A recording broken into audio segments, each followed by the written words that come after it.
안녕하세요. 8월 11일 월요일 4시 부토크를 시작하겠습니다.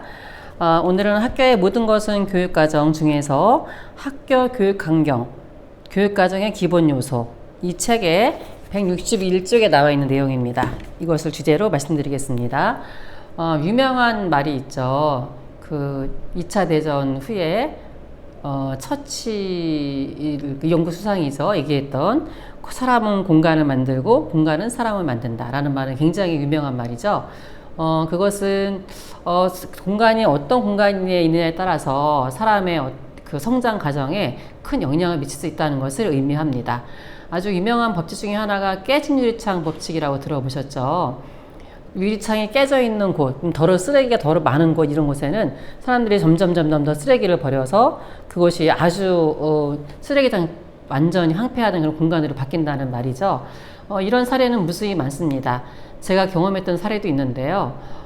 제가 근무할 때 이전에 다른 학교에서 근무할 때 그 옆에 학교가 개축을 했습니다. 굉장히 낡은 학교였기 때문에 개축을 한 거죠. 그 전에 그 학생들은 아무데나 침을 뱉기도 하고 또는 쓰레기를 버리기도 하고 굉장히 학교가 지저분했다고 합니다. 그런데 개축하고 나서 딱 학생들이 옮기고 나서 학생들의 태도가 엄청 크게 달라졌다고 합니다.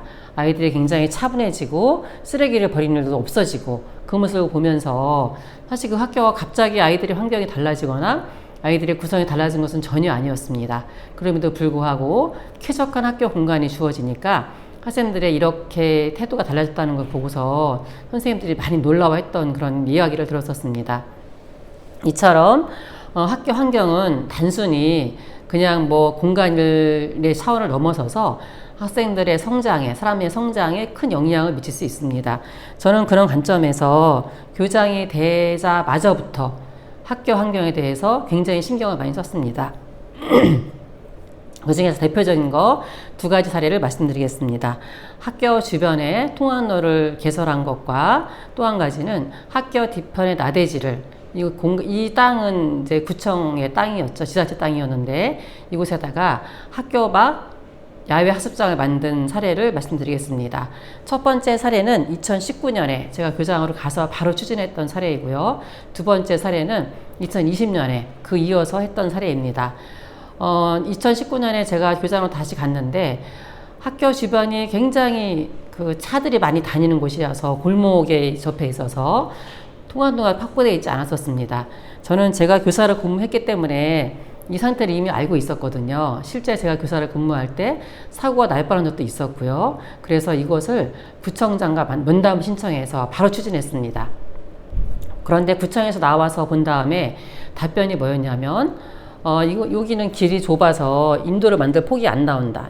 규정상 그렇다는 거죠. 그러니 학교 안에 있는 바로 물타리 접해 있었던 화단이 있었거든요. 이 화단을 바깥으로 내준다면, 즉 물타리를 안으로 들어준다면 거기다가 인도를 조성해 주겠다라고 말했습니다. 사실 이거는 학교 땅을 바깥으로 내놓는다는 것은 이제 그 학교 땅은 마을길이 된다는 것을 의미하는 것이죠. 고심이 되었습니다.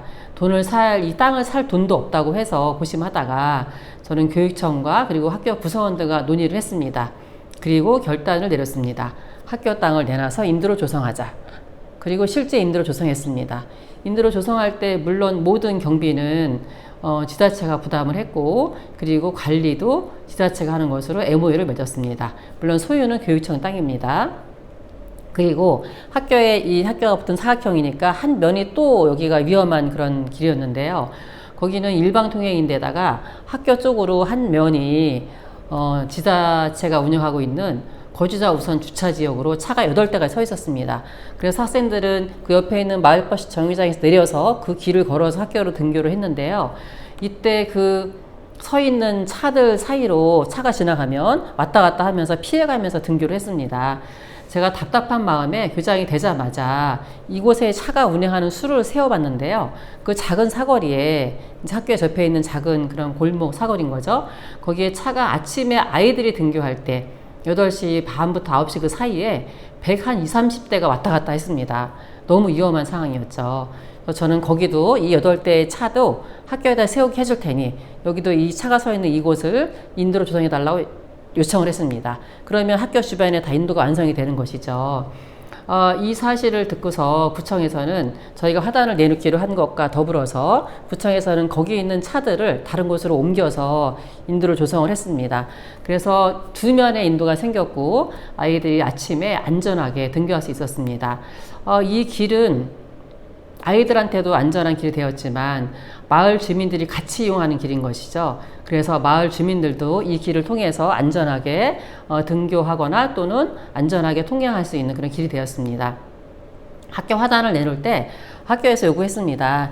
이 학교 화단은 거기 있는 그 큰 나무들은 그대로 살려서 작은 그런 어떤 관목들이 어쩔 수 없지만 큰 교목은 살려서 사람들이 걸을 때 아주 편안하게 걸을 수 있는 자연스러운 길을 만들어 달라고 요청했습니다. 그래서 몇십 년 된 그 나무들은 그대로 살아남아 있고 지금도 나무가 이렇게 길이 따라서 똑바로 있지 않고 중간에 있기도 하고 이렇게 엇갈려 있기도 한데요. 굉장히 자연스러운 길이 되었고 마을 사람들이 나와서 쉬기도 하고 강아지를 산책시키면서 그 안전한 통학로를 따라서 바로 이어지는 학교 뒤편에 있는 능골산으로 산책 가는 길이 되었습니다. 학교뿐만 아니라 마을이 함께 이용하는 좋은 길이 되었습니다.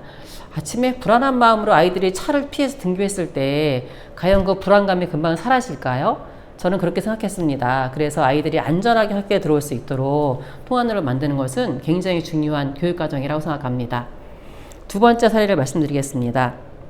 이 첫 번째 일을 끝낸 것은 2019년 여름 지나서 한 가을쯤에서 완성이 되었거든요. 구청과 수없이 많은 협의를 통해서 가장 좋은 길로 만들려고 노력했습니다. 두 번째는 2020년에 했던 사례인데요. 학교 뒤편에 안전한 통학로를 만들었다고 했잖아요. 그 옆에 학교 뒤편이죠. 뒤편에 나대지가 있었습니다. 거기는 구청에서 나무를 심었다가 다른 곳으로 옮기는 그런 용도로 사용하는 공간이었고요. 이 공간은 바로 뒤에 있는 능골산과 연결되어 있었습니다. 저는 여기서 우리 중학교에서 교사를 근무를 할 때 학생들을 데리고서 그 학교 뒤편에 있는 능골산으로 답사를 많이 갔었거든요. 탐방을 많이 갔거든요.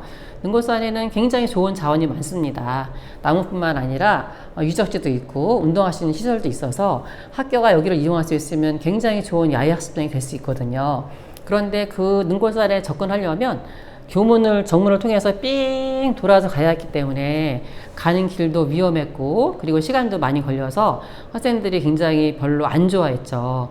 그래서 저는 교사일 때부터 학교 뒤편으로 바로 나갈 수 있는 구름다리가 생긴다면 얼마나 좋을까라고 생각을 했었고 이것이 교장이 되고 나서 바로 진행을 했습니다. 구름다리는 이제 학교가 개축이 결정되면서 구름다리를 포기하고 대신 올라갈 수 있는 계단을 놓고 그리고 쪽문을 만들어서 바로 나갈 수 있도록 만들었습니다.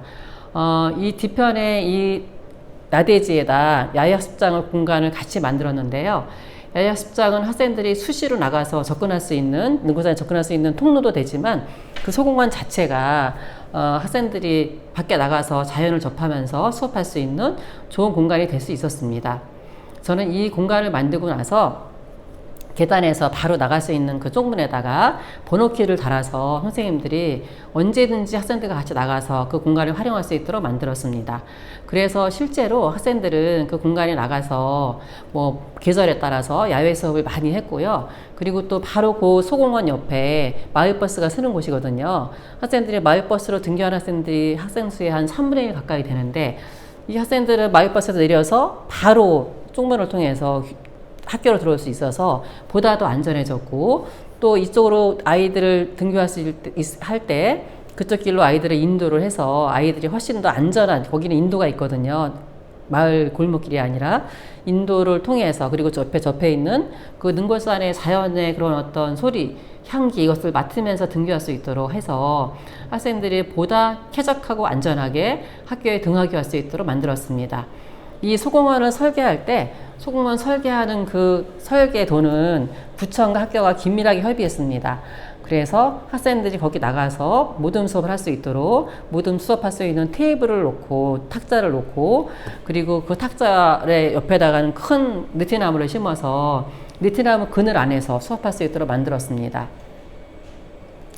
이 소공원이 만들어지고 나니까 주변의 초등학교, 유치원, 어린이집 이런 아이들도 많이 이용을 하게 되었고 또 주말이면은 방과 후면은 마을 주민들이 공원에 나와서 쉴 수 있는 아주 좋은 공간이 되었습니다. 고척동은 주택가이기 때문에 공원이 많이 없거든요. 큰 고척 근린공원이 하나 있는데 거기까지 가는 것은 접근성이 떨어지겠죠. 그래서 이런 작은 공원들이 가까이에 많이 있는 것은 매우 중요하다고 생각합니다. 그래서 이 공간은 주말이나 방과 후에 마을 주민들이 함께 즐기는 좋은 공간이 되었습니다. 학교도 물론 이 공간을 통해서 사시사철 야외 학습을 할 수 있는 좋은 공간이 되었습니다. 이런 안전한 통학로와 안전한 인도가 만들어지고 또 소공원이 만들어지고 나서 마을은 훨씬 더 쾌적한 공간이 되었습니다. 그래서 제가 농담 삼아서 이 길이나 공원 덕분에 주변 집값이 올라간 게 아니냐고 제가 이제 농담도 했었는데, 어쨌든 학교가 어떻게 마음을 먹고 학교 공간을 어떻게 마을과 함께 공유하에 따라서 학교의 역할은 단순한 청소년들을 성장시키는 그런 학교라는 역할을 떠나서 마을이 함께 할 수 있는 쾌적한 공간을 만들고 마을과 함께 하는 그런 마을 공동체를 만들 수 있는 소중한 역할을 할 수 있다고 생각합니다. 네, 오늘은 제가 학교의 교육과정 중에서 학교의 교육 환경도 교육과정의 가장 중요한 기본 요소 중에 하나이다 라는 점을 말씀드렸습니다. 그리고 2가지 사례를 소개해 드렸습니다. 오늘의 이야기는 이상으로 마치겠습니다. 감사합니다.